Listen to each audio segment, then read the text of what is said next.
Кыргыз элинин байыркы жомогу булбул аттуу жомок. Байыркы заманда бир чал булбул экөө дос болуптур. Чал мергенчи, комузчу да экен.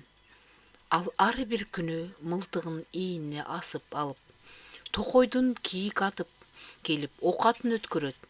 Токойдо сайраган түрдүү канаттуу куштардын үнүн угуп, үйүнө келгенде аларды туратып, комуз чертип түрдүү күй чыгарат. Күндөрдүн биринде булбул чалдын күүсүнө кызыгып: "Досум, мага күйлөрүңдү үйрөтүп койчу" дейт.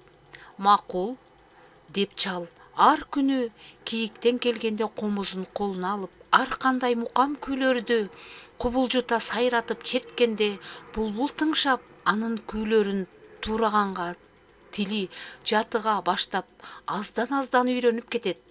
Бара тим эле комуздай таңшытып бүт үйрөнүп алат. Булбул кийин абдан такшалат.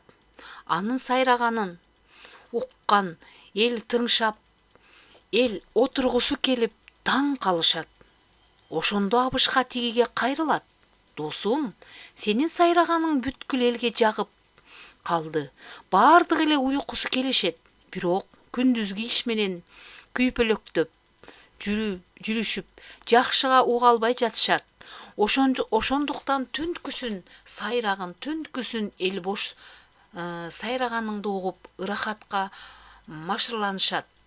Булбул сайроону комузда үйрөнүп, чал досунун айтуусу боюнча дайым түнткүсүн сайрап калган экен. Балдар, жомок жактыбы? Жомоктун аягы.